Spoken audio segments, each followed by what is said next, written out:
Muito boa tarde para você que está na companhia conosco, você que está nos canais digitais, você que está nos acompanhando através da RVFM 104.9 e nós estamos aqui em mais um dia com um convidado especial. Estou aqui com o Cristiano Caporeso, que é vereador e que vai compartilhar conosco nessa tarde. Muito bom ter você aqui, Cristiano. É um prazer recebê-lo e esteja com os nossos microfones disponíveis para que você possa falar ao seu público, aos nossos ouvintes e participar aqui conosco nesta tarde. Muito obrigado pelo convite, Suza. Boa tarde para o pessoal aí, os ouvintes da Rádio RVFM. Fico muito feliz de poder participar aqui hoje com vocês e estou aberto a qualquer pergunta que você possa fazer. Tá que bom? Muito bom. E eu também fico muito feliz, satisfeito em ter você aqui conosco no nosso estúdio. E durante toda essa semana, Cristiano, a gente estava conversando um pouquinho aqui, mas eu vim trazendo algumas informações para o nosso público, falando da importância que é viver em sociedade, que é ter o entendimento o conceito de viver em comunidade, de entender a importância do respeito mútuo, de saber lidar com as pessoas. E eu queria que a gente compartilhasse um pouco. Mas para a gente começar, eu quero que você se apresente. Quem é o Cristiano? Qual que é a sua formação, sua família, para que as pessoas te conheçam também. Bem, Cristiano Caporeso é o esposo da dona Jane, o pai da Sofia e do Vincenzo, e de um terceiro que está na barriga agora, minha esposa está grávida. Que bênção, filha bênção. Sou policial militar, sou formado em Direito, né? Passei no exame da ordem, nunca exerci porque como policial militar a gente não pode advogar, né? Eu saí agora da polícia para assumir como vereador aqui em Uberlândia e também não estou tendo tempo para militar na advocacia. Sou imigrante nordestino, do sertão do Rio Grande do Norte, uma região chamada Seridó. Recebia Bolsa Família, né? Tem origem muito pobre, recebia o PET, que é o Programa de Erradicação do Trabalho Infantil. Época em que eu aprendi a ter realmente nojo da esquerda, raiva demais da esquerda, porque eram programas que serviam, claro, para ajudar as pessoas, mas que tinham um cunho de curral eleitoral muito pesado. Quem faz o controle do Bolsa Família são as prefeituras. Em época de campanha, imagina uma região onde a base da economia é a agricultura, não é uma região industrializada, e vem aí uns 6, 7 anos de seca. A seca não é a ausência de chuva, é chuva que não dá para o plantio. Em épocas assim, o prefeito chegava na porta de cada um dos eleitores, batia lá e falava: você vai votar em mim? Você falava: não, eu não vou. Se eu for reeleito, então eu vou cortar o teu benefício.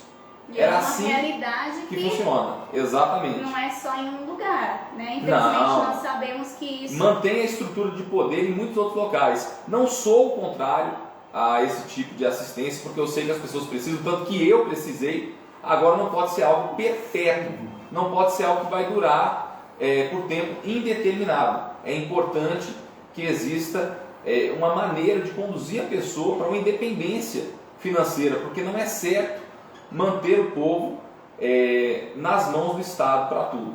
Entendi. E pelo que a gente conhece, a gente vê um pouquinho do seu trabalho, até mesmo daquilo que você fala nas redes sociais. Hoje você tem um posicionamento totalmente patriota.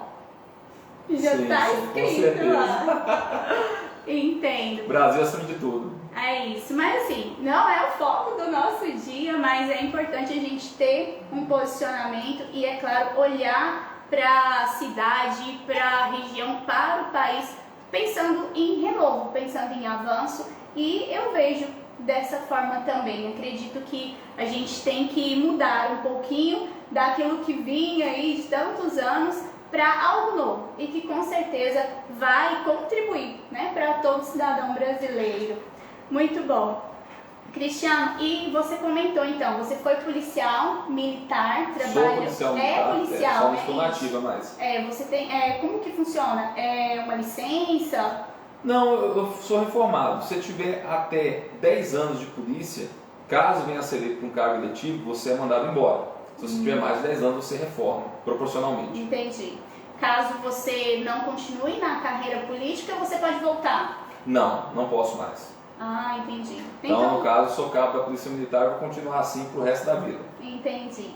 E falando um pouquinho então dessa experiência com a segurança e daquilo que você viu até mesmo nas ruas, hoje a gente sabe que a violência é algo assim que parece que está explodindo aos cantos, né? Então, e a gente teve agora, nessa semana, no domingo, né? Teve aí um movimento todo em relação àquele acontecimento, vamos colocar assim, lá em Varginha, né? Onde os criminosos foram mortos e muita gente ficou achando que estava errado, né? Mas o que você fala, o que você enxerga, qual que é a sua experiência em relação à segurança e quais são, digamos, as necessidades que você vê hoje para a nossa nação? Olha, ser policial militar é algo que interferiu muito na minha visão política da realidade. Existem estudiosos das mais diversas áreas, né, principalmente do marxismo cultural, que eles têm uma opção na vida deles, quando eles são apresentados aquelas ideias. Por exemplo, Karl Marx, ele escreveu que a família é um mero preconceito burguês, sobre o qual se constrói toda uma sociedade presumidamente opressora.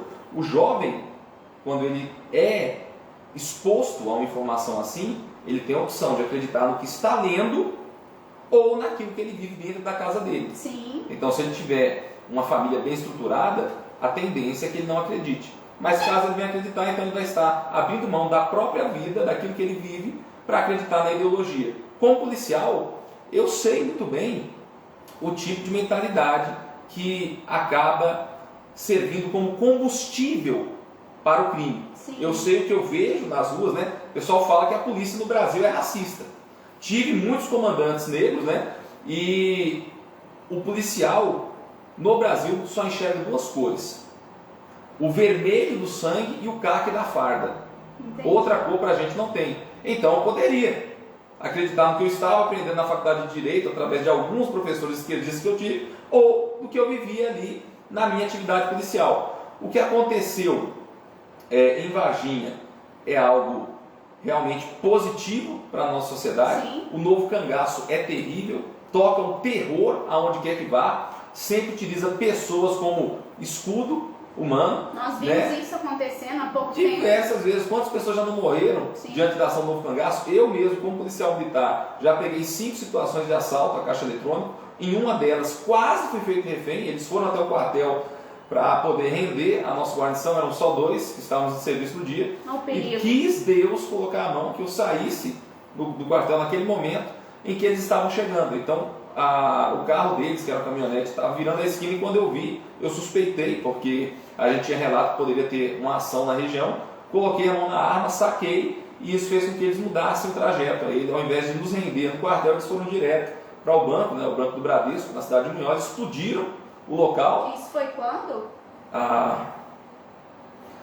Olha, 2016, provavelmente. Entendi. A data correta eu não me lembro. Uhum.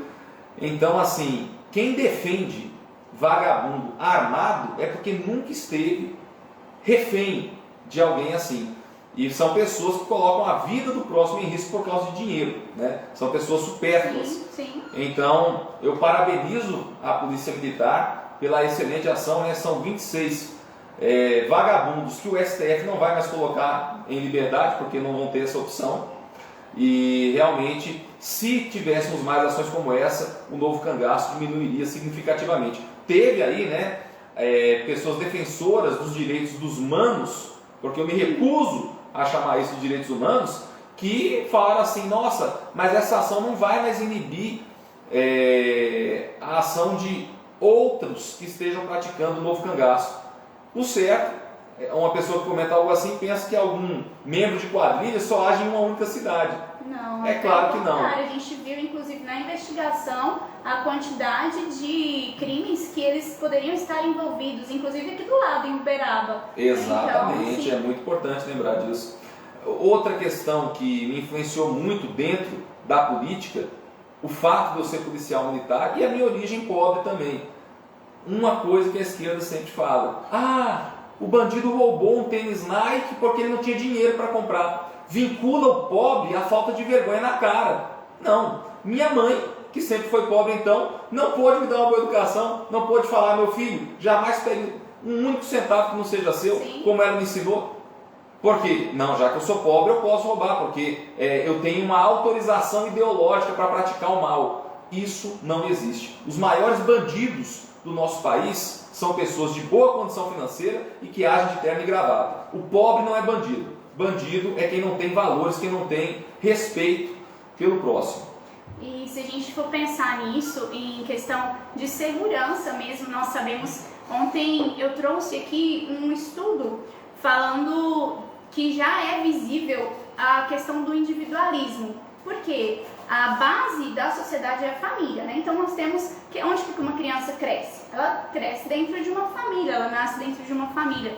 E que hoje o que acontece? Essa questão do individualismo, de falar que a pessoa pode fazer o que vier na telha, aquilo que ela pensa, sem pensar no próximo, sem ter um conhecimento a nível de, um entendimento, digamos assim, a nível de sociedade, de vida, sabe, em comunidade, faz com que ele tenha atitudes dessa forma, porque ele está pensando nele. Sim. Em primeiro e em último lugar. Então, às vezes as pessoas, às vezes não, em grande parte a pessoa está ali olhando para aquilo que ela quer ou até onde que ela quer chegar e esquece de enxergar que existem pessoas que, querendo ou não, estarão envolvidas com aquilo, que podem ser prejudicadas, né, e que vão sofrer alguma coisa em relação à atitude que ele tomar. Então, quando eu penso e falo, até mesmo entendendo o que é a segurança pública hoje, falta muito conhecimento dentro das casas, né? Então, dentro da formação do ser humano, que começa na infância, né? Então, a criança ali, nos seus primeiros anos, ela tem uma formação, e a partir daquilo é que ela vai ter um posicionamento quando, né, tiver uma maioridade, enfim. E nós sabemos que hoje a criminalidade começa bem cedo, né? Então tem meninos, crianças que infelizmente estão se envolvendo com isso. Mas eu vejo que tudo está voltado para a formação. Então você até deu exemplo, né? Então não é porque você tem uma origem simples, não é porque às vezes você não teve acesso a uma escolaridade melhor que você tem o direito de fazer aquilo que não é certo. Né? Sim, exatamente. E infelizmente a gente vê que isso hoje é como se fosse uma regra, né? Então as pessoas olham dessa forma e, querendo ou não, situações, partes da nossa legislação acabam favorecendo, né? Então, esse tipo de atitude. E então, falando um pouquinho mais, vamos fazer algo, digamos, um pouco amplo, até mesmo para a gente te conhecer mais, para a gente entender um pouco da sua visão. Em termos, né, olhando para esse sentido de segurança, de formação de pessoas, como que você tem visto hoje isso no olhar de vereador? Como um legislador, como alguém que está à frente para, digamos, defender ou auxiliar a sociedade? Olha, primeiramente em relação à questão de valores, eu acredito que nos próximos anos existirá um aumento significativo da criminalidade. Não por culpa do Estado na hora de combater o crime, mas por uma questão cultural. Hoje eu percebo uma coisa que na minha infância era algo inimaginável. A questão dos filmes. Quando eu era jovem, super-herói era super-herói e vilão era vilão. Sim. Quando a gente assistia um filme que retratasse a sociedade, a gente via muito o policial como herói. Tinha lá o filme do Charles Bronson, Desejo de Matar. Tinha o filme do Dirty Harry, do Clint Eastwood, que era um policial que ia ali, vencia a burocracia e combatia o crime. Hoje, exemplo de filme de heróis, é o Coringa. O Coringa virou super-herói referência. Tem lá Aves de Rapina, que também são as vilãs do universo de si, ganhando destaque. Sim. Tudo isso trabalha no imaginário infantil. É lamentável, mas a quantidade de filme exaltando a bandidagem é algo extremamente preocupante. Filme de ladrão, de assaltante a banco é o que mais existe hoje. Sim. Difícil é sair um filme policial realmente bom. Então, por que esse trabalho no imaginário de bandidolatria, de tratar o bandido como alguém que merece respeito, que está lutando por alguma coisa que seria positiva e não por um egoísmo próprio, principalmente por algo extremamente materialista como dinheiro, né? Não me leve a mal. Quem não gosta de dinheiro? Dinheiro traz muitas coisas boas. Agora, você colocar a vida de um ser humano em risco para conseguir dinheiro é algo inaceitável. E aí sim, existe a necessidade de um repúdio por parte do meio artístico e também da classe política, né? Agora, politicamente falando, eu me preocupo muito com a posição de uma ala radical de extrema esquerda, e para mim toda esquerda é extrema, nos meios políticos, em defesa e exaltação da bandidagem. Pessoas que falam coisas como que eu falei mais cedo aqui, né? Ai, ele só furtou, ele só roubou porque ele não tinha dinheiro. Sempre tentando justificar o mal. Olha, qualquer bandido, se você for conversar com ele, vai ter 1001 explicações para dizer: ai não, eu fiz isso porque eu passei por muita dificuldade, abusaram de mim quando eu era criança, eu acabei ficando revoltado. Ele vai ser sempre uma vítima. Até mesmo aquela criminosa abjeta da Suzane von Richthofen, que matou os próprios pais. Agora tem série na Netflix exaltando a pessoa dela. Foi fazer faculdade, teve professor que recebeu ela com uma salva de palmas. Eu fico imaginando o que é isso. Nossa, você matou seus pais? Incrível! Então assim, que porcaria que está acontecendo em nossa sociedade. Que foge daquilo que a gente entende como base. Exatamente, exatamente. E é interessante isso, Cristiane, porque até mesmo nesse estudo que eu trouxe aqui, ele fala sobre isso. Porque se você tira, vamos colocar assim, se você muda as bases ou as estruturas de uma sociedade, o que acontece?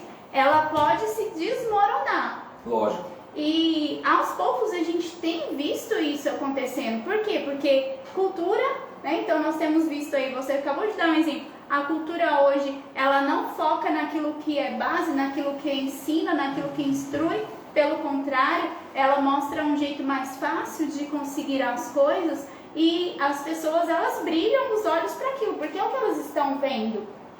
E eu vejo que há sim uma mudança que é mais do que necessária nesse sentido, né, em relação à cultura e aquilo que está sendo entregue, né, sendo mostrado para os nossos pequenos, porque se você for pegar esse tipo de filme, você vê que a censura está lá embaixo, então todo mundo tem acesso ali, né, sem contar que às vezes nem isso é respeitado, mas nós precisamos entender que existe um tempo para mudança, sabe? E eu creio que nós estamos nesse momento. Sim. Se não nos posicionarmos, se não enxergarmos essa necessidade, e eu vejo isso, igual você falando, as pessoas fazem pelo dinheiro, por ter um retorno financeiro, para conquistar algo, e esquece que não é só ela no mundo. Sim. Então é o conceito do individualismo. E outro fator é a quantidade de pessoas que acabam adquirindo doenças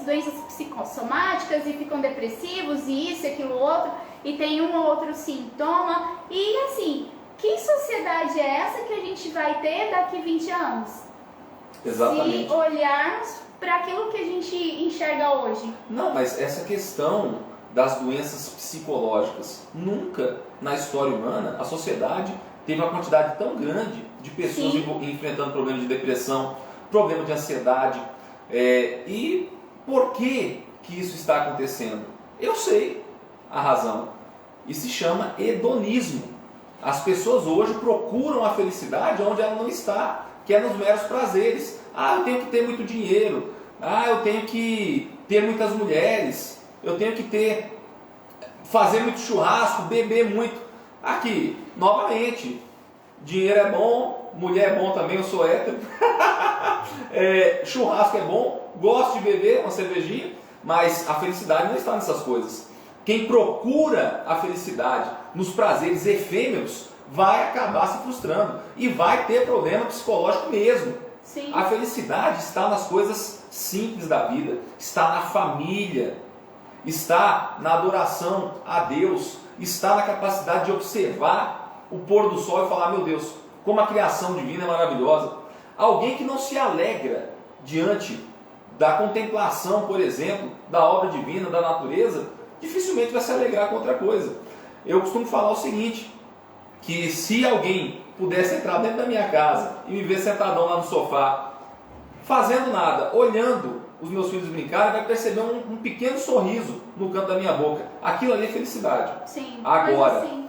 é por isso também que existe um ataque tão grande contra a família hoje. E se você quebra a família, você quebra a base da sociedade. Exatamente. É lógico que isso também conduz a muitos problemas psicológicos, a uma grande felicidade e ao domínio da população. Porque não existe uma aplicação melhor do que aquela máxima: dividir para conquistar, do que dividir a família, do que dividir a célula mais sagrada da sociedade. É interessante você falar isso, porque nós sabemos que hoje o Brasil ele tem sim uma base cristã. Não só o Brasil, mas inúmeros outros países. A legislação em si é formada com base naquilo que a Bíblia traz, né? Então ela inspira, digamos, as constituições. E querendo ou não, isso que você trouxe aqui para nós é algo que nós estamos vivendo. A família, aos poucos, está assim querendo ser desfeita, sabe, querer destruir essa base. E é por isso que eu penso: como que vai ser a sociedade, que estrutura será essa que os nossos filhos vão viver? Como que, se agora a gente enxerga que as pessoas veem uma investigação policial onde a gente sabe que precisou de situações extremas e as pessoas olham para aquilo e ficam questionando dos direitos e disso, daquilo, não indo contra, é claro, mas que cabeça é essa que, digamos, essas pessoas têm e que estrutura elas vão trazer para aqueles que estão sendo formados? Exato. Isso aí é oriundo da relativização do mal. É aquela questão que eu falei do cinema também. A partir do momento que você pega um personagem maligno e você relativiza as posturas dele, dizendo: não, na verdade não é tão mal assim, você vai apagando aquela margem que separa o bem do mal. Hoje em dia, infelizmente, muitas pessoas em seu imaginário já não conseguem mais pensar que existe o mal no mundo. Já acha que faz parte, é normal. Exatamente. Então, assim, tem gente que fala: eu acredito em Deus. Beleza. Você acredita no diabo? Porque não faz sentido você acreditar em Deus e não acreditar no seu opositor. Sim. Então, assim, as pessoas têm que saber entender o que é a prática do mal, o que é a prática do bem. E o mal, ele é injustificável. Nós não podemos procurar justificativas para quem vitima a sociedade. É por isso que eu falo, sem medo de ser criticado. Teve esse caso lá dos 26 criminosos que foram mortos em Varginha. Bandido, armado com fuzil, tem mais é que virar peneira. E ponto final. E a gente tem que entender que existe sim esse posicionamento de saber o que é certo e de saber o que é errado. E querendo ou não, se você pega aí as crianças, se você pega os meninos que tem aquelas brincadeiras de detetive, de polícia e ladrão, ninguém quer ser polícia. Tá esquisito. Então, sabe, que tipo de sociedade é essa que a gente está construindo? Ou, digamos assim, que está sendo desconstruída, sabe? É desconstrução. É desconstruído. Então, a gente precisa enxergar esse ambiente e propor soluções para isso. E não só, digamos, apontar o dedo, ver o que está acontecendo e ficar de braços cruzados e não fazer nada. Acho que pelo contrário, se, por exemplo, eu tomo muito pra mim, eu falo assim, se eu tenho a possibilidade de comunicar, de levar a informação para alguém, uma informação clara, objetiva, sem parcialidade,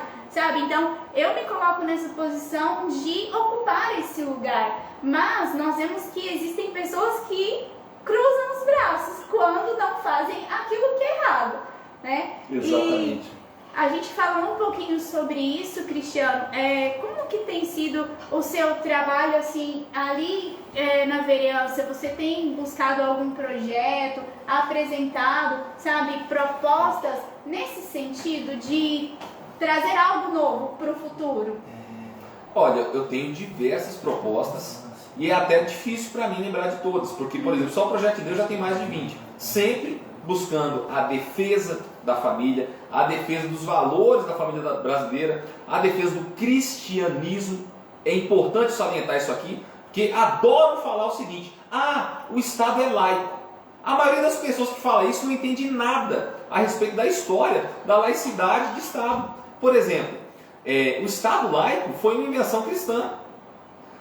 Mas, recentemente, de Thomas Jefferson, um dos Founding Fathers dos Estados Unidos, que percebeu que existia uma distinção entre diferentes ramos do protestantismo.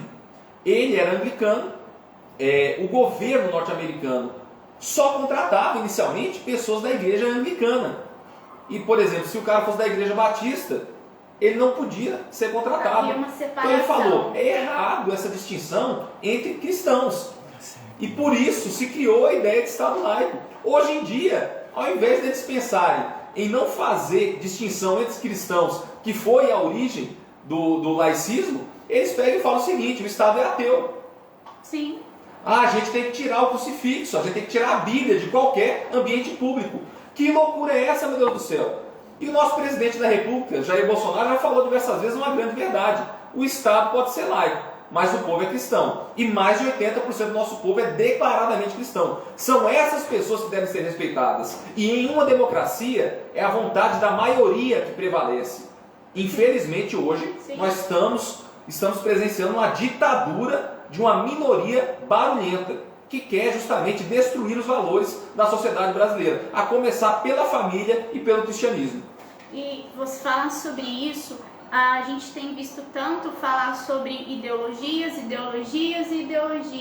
E algo que eu até pude, e eu quis aprofundar um pouco, até para enxergar tudo isso, é que quando eu, digamos assim, levanto uma bandeira, defendo uma ideologia em si, eu esqueço que você tem a sua opinião, que você tem a sua forma de pensar, e aquilo que eu estou defendendo, eu tomo como papel maior na minha vida, sabe? Esquecendo que nós estamos em sociedade. Então, se estamos em sociedade até hoje, né? Se ainda vivemos em sociedade, precisamos entender que é o que você falou. Às vezes a gente não enxerga no profundo aquilo que está acontecendo, mas é uma democracia?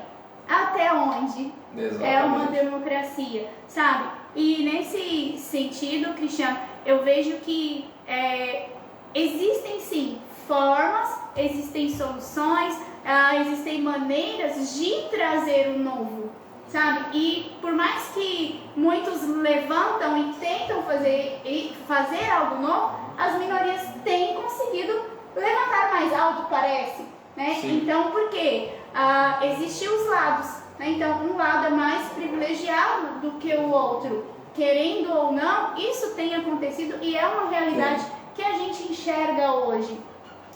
E igual você tem defendido tanto, né, questão da família, eu vejo que sim, a família é base, a família é fundamento, é o que a gente precisa lutar e por aquilo que a gente precisa defender. Porque eu penso e olho para aquilo que foi construído até que eu estivesse aqui. Então, você falou agora mesmo, né? Então, 40 anos que eu vivo aqui dessa forma, que eu enxergo uma sociedade e que eu cheguei onde eu estou porque eu fui formada naquilo que os meus pais me ensinaram, naquilo que a cultura me ensinou, naquilo que a escola trouxe para mim, naquilo que eu enxerguei. E a partir de agora, se a gente mudar toda a estrutura que veio nos formando, onde nós vamos chegar? Olha, a esquerda, ela utiliza certas ferramentas psicológicas através das minorias para impor as suas vontades. Eu posso fazer um exemplo aqui com você? Claro. Quantos funcionários negros você tem na sua rádio? A gente não tem funcionários. Você é racista. Como é que você não tem nenhum negro aqui na tua rádio? Nós temos programas. Não, inúmeros você tem que pastores. contratar. Olha só como é que é. É assim que eles tratam. É verdade. Entendeu? Sim. Então é o seguinte, você se sentiu desconfortável com essa minha postura? Claro. Foi desconfortável para você, não Sim. foi? Sabe por que foi desconfortável? Porque você não é racista. Se você fosse racista, não seria desconfortável. Você não ia ligar. Exatamente. Mas politicamente, a grande maioria das pessoas que estão lá dentro não estão prontas para enfrentar esse tipo de agressão psicológica. Entendeu? Elas não querem ser chamadas de racista porque elas não são. Então já me chamaram de racista, já me chamaram de misógino, já me chamaram de sexista, já me chamaram de tanta coisa, entendeu? Só que eu não me importo, eu sei o que eu sou, eu sei o que eu defendo. Então quando alguém vai lá e me chama de misógino, o que é misógino? É o cara que não gosta de mulheres. Me chamaram de misógino esses dias por quê? Porque eu fui contra um projeto de lei que fala o seguinte, que mulher é toda pessoa que se identifica como mulher. Então, suponhamos aqui que a gente é um casal. Eu vou lá e te cubro na porrada. Tem a Lei Maria da Penha para te proteger. Aí a polícia, eu sou policial, a polícia vem me prender, eu falo, não pode aplicar a Lei Maria da Penha, porque na verdade eu sou uma mulher trans e nós temos uma relação lésbica.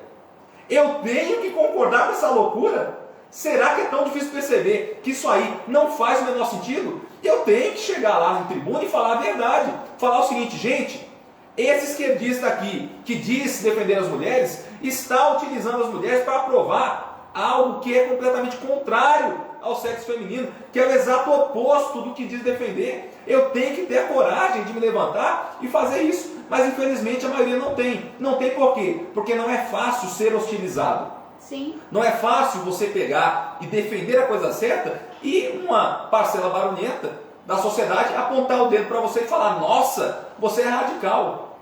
Nossa, o Caporeso é de extrema direita. Se defender a verdade é ser de extrema direita, eu sou da extrema direita mais radical que existe.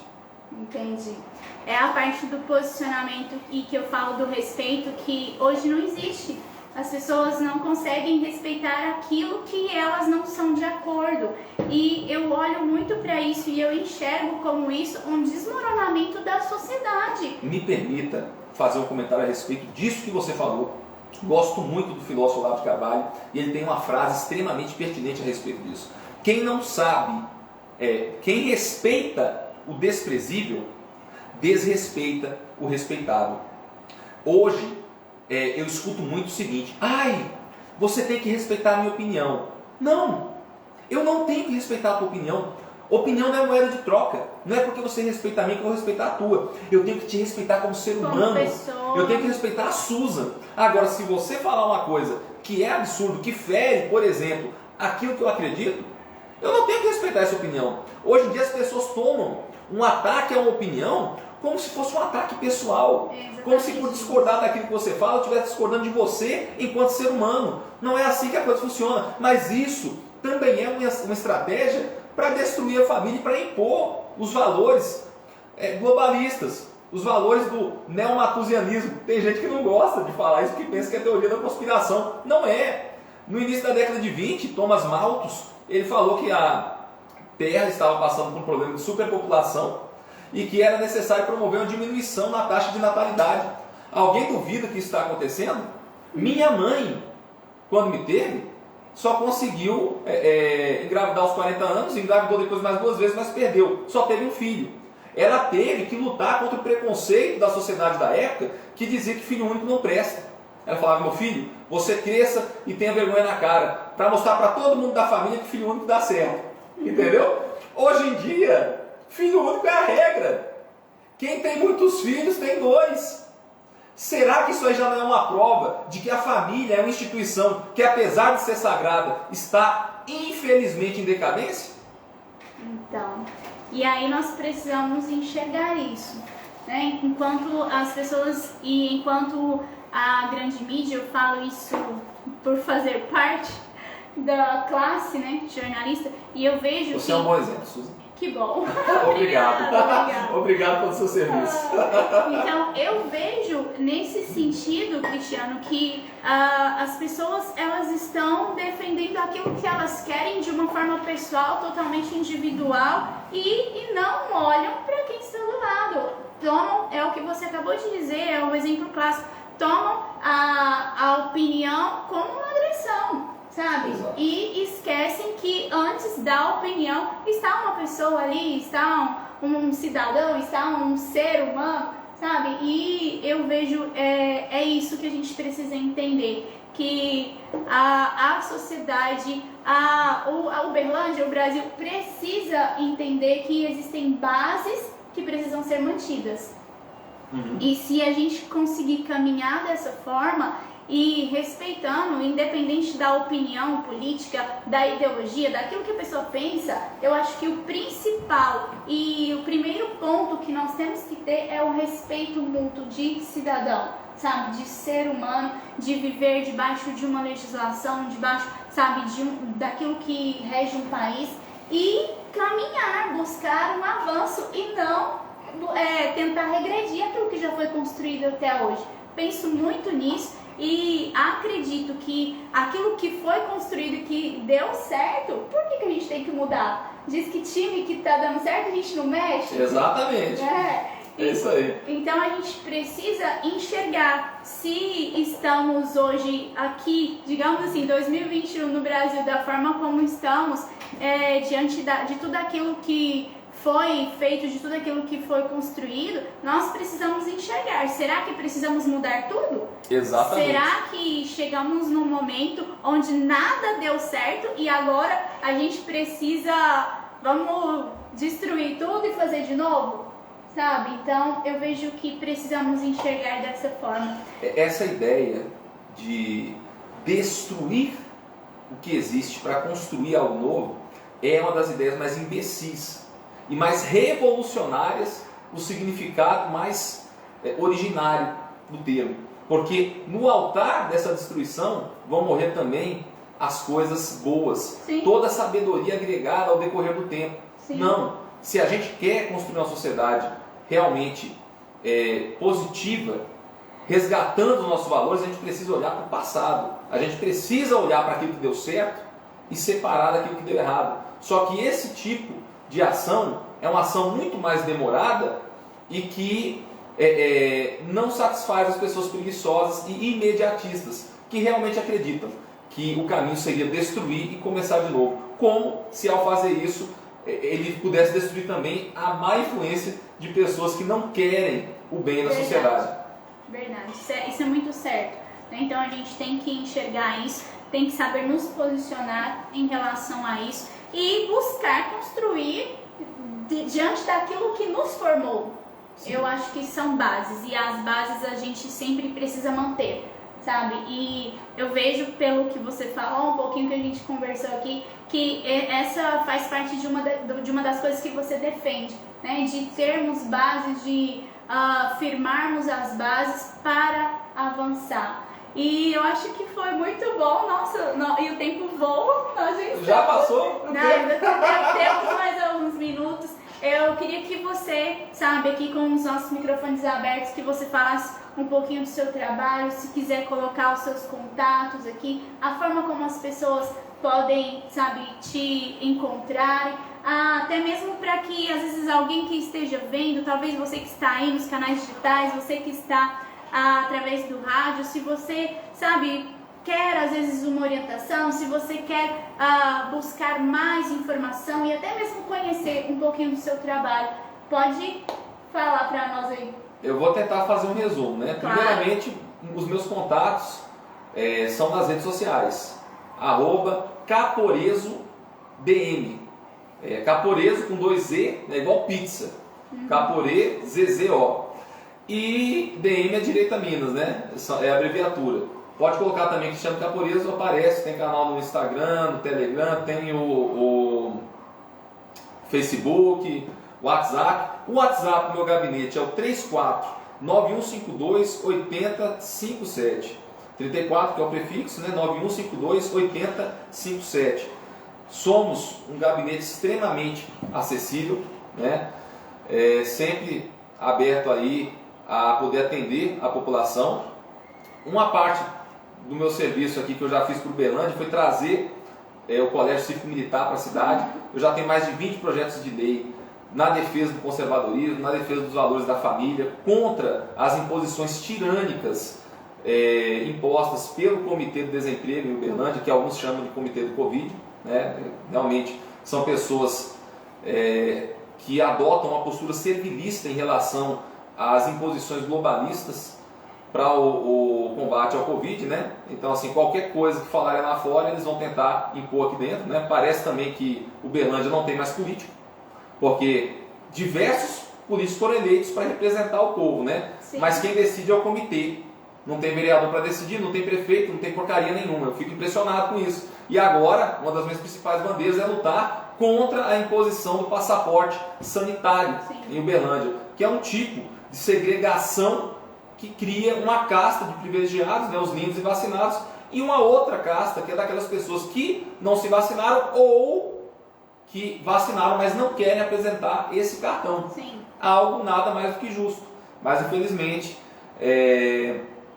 como eu sou cristão, eu acredito que isso também vem para cumprir o que a Bíblia fala, né? Que vai chegar um tempo que, se não tiver a marca da besta, a pessoa não vai conseguir nem comprar, nem vender ou fazer nada. Esse passaporte sanitário pode não ser a marca da besta, mas com certeza é a marca de um besta. Entendo. Cristiano, eu agradeço, eu acho que o tempo passa muito rápido mesmo, a gente está aqui há quase uma hora conversando. Sim. E acho que a gente pode marcar, sabe, outros momentos. Vamos marcar, sim. Compartilhar, às vezes tiver uma pauta importante, algo que você veja que é de relevância para a gente trazer como comunicação. Então, nós estamos aqui com os canais abertos. Quero aproveitar só para falar mais uma coisa importante do meu trabalho. Através da minha parceria com o deputado federal Júnior Amaral, que é um grande amigo, nós conseguimos trazer quase 2 milhões de investimentos para Uberlândia, para instituições sérias como a APAI, como a ACD, que cuidam de pessoas com deficiência. Diversas outras instituições também foram beneficiadas com os recursos. Hoje mesmo a gente fez uma entrega de 31 capacetes no Corpo de Bombeiros Militar aqui de Uberlândia, né? Nós que somos muito gratos ao serviço que os bombeiros prestam na cidade.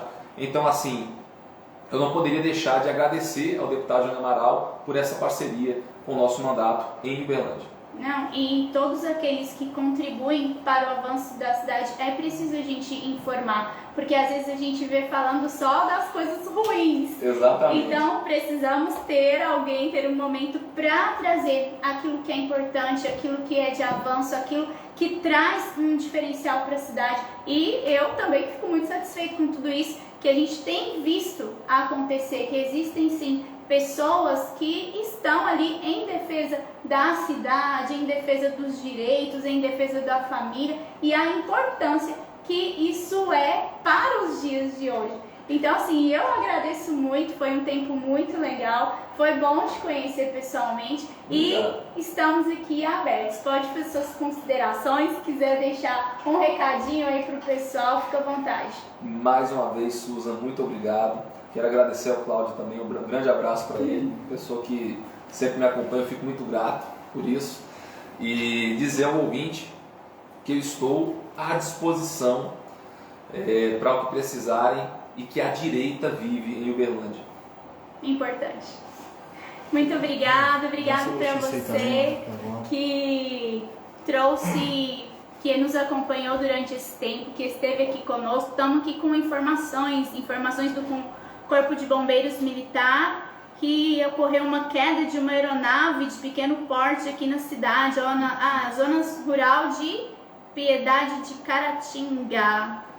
Transportava a cantora Marília Mendonça, que está entre as vítimas fatais. Foi às 3h30 da tarde. Jesus. Agora, às 3h30 da tarde, então a notícia acabou de ser divulgada. Você que acompanha e vai ver nas redes sociais, nós vamos trazer também ali no canal aí da RVFM essas informações. E te agradeço por nos acompanhar. Você que está no rádio, muito obrigado por nos acompanhar. E A live fica salva, sim, se você achou interessante, se você gostou de tudo que a gente falou, manda para alguém. Às vezes tem alguém esperando, tem alguém que precisa ouvir um pouquinho dessas informações, tem alguém que queira, às vezes, conhecer um pouco mais do trabalho do Cristiano Caporeso aqui na cidade. Então, que você também nos ajude nessa divulgação. Muito obrigado por nos acompanhar até esse momento.